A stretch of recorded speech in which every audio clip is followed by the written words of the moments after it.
Good morning, all of you. Myself, Kailash Tamta, FIP 13, subject chemistry. My topic, atomic structures, example, Na, sodium metal. तो हम किसी भी compound का अगर atom का अगर स्ट्रक्चर बनाते हैं तो उसके लिए हमें क्या क्या पॉइंट आने चाहिए. सबसे पहले है एटम. एटम को सबसे पहले ये कहा जाता था कि इसको हम डिवाइड नहीं कर सकते हैं, कट नहीं कर सकते हैं, यानी small particles. Then modern chemistry, atom को भी हम डिवाइड कर सकते हैं जिनको हम कहते हैं fundamental particles. These are three fundamental particles: electrons, proton, neutrons. Electron की खोज जो की थी, प्रोटॉन की खोज Rutherford, electron J Thomson, neutron Chadwick. तो इसमें जो चार्ज होता है, इलेक्ट्रॉन पे आपके नेगेटिव चार्ज होता है, प्रोटॉन पे पॉजिटिव चार्ज होता है, न्यूट्रॉन पे न्यूट्रल चार्ज होता है. तो अगर हमें किसी भी एटम का स्ट्रक्चर बनाना होता है तो एटम स्ट्रक्चर क्या होता है? The arrangement of electron, proton and neutrons are called atomic structures. तो एटॉमिक स्ट्रक्चर बनाने के लिए हमें सबसे पहले किसी भी एटम का इलेक्ट्रॉन, प्रोटॉन और न्यूट्रॉन निकालने का हमको मेथड पता होना चाहिए. तो सपोज करो कोई कंपाउंड, सपोज करो एटम एक्स एक एटम है, ये ए हो गया, ये बी हो गया. X atom, A atomic number, B atomic mass. तो सबसे पहले हम देखते हैं calculation of electron, proton, neutron कैसे निकालते हैं किसी भी एटम का. Atomic number is equal to होता है number of protons is equal to होता है नंबर ऑफ इलेक्ट्रॉन्स. तो इस फॉर्मूले से पता चला किसी भी एटम का जो एटॉमिक नंबर होता है उसमें उतने ही प्रोटॉन होते हैं, उतने ही इलेक्ट्रॉन होते हैं. सपोज करो इसका एटॉमिक नंबर ए है तो number of electron is equal to A, number of proton is equal to ए.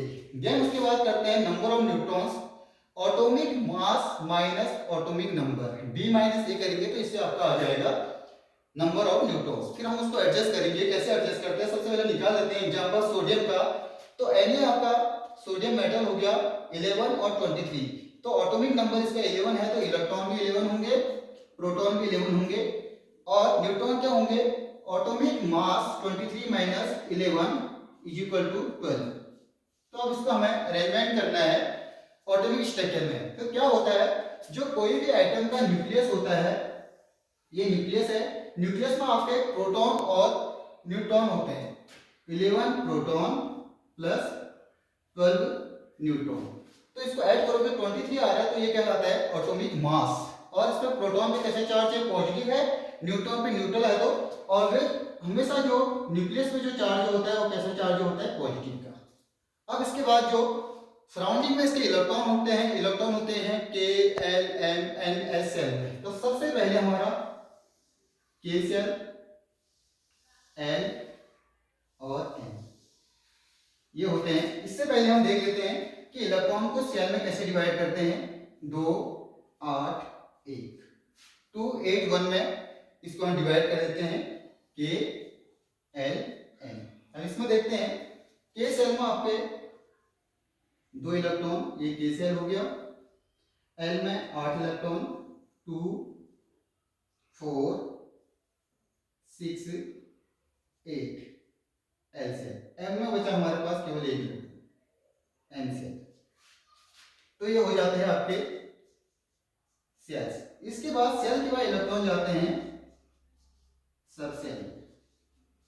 सब सेल से आपके क्या होते हैं? S P D F. इसमें मैक्सिमम इलेक्ट्रॉन 2, इसमें 6, इसमें 10, इसमें 14. तो ये जो हमने स्ट्रक्चर बनाया ये बन गया है एटॉमिक स्ट्रक्चर. ऐसे हम कोई भी एटम का बना सकते हैं, कैल्शियम का बना सकते हैं, हाइड्रोजन का बना सकते हैं, फ्लोरीन का, क्लोरीन, ब्रोमीन, आयोडीन, ऐसे ही बहुत सारे पीरियोडिक टेबल में जो भी आपके एटम है आप उनका एटॉमिक स्ट्रक्चर बना सकते हो. एटॉमिक स्ट्रक्चर का मीनिंग क्या है? जो आपने किसी भी एटम का इलेक्ट्रॉन, प्रोटॉन और न्यूट्रॉन कैलकुलेट किए थे उनको अरेंजमेंट कैसे करते हैं. तो अरेंजमेंट मैंने बता दिया है कि जो आपका इलेक्ट्रॉन तो आपके सराउंडिंग में चक्कर लगाते हैं उनको हम कैसे रखते हैं? K L M N O P Q, ऐसे कोई भी सेल हो सकते हैं. और जो आपका न्यूक्लियस होता है, न्यूक्लियस में आपके प्रोटॉन और न्यूट्रॉन होते हैं. Thank you so much.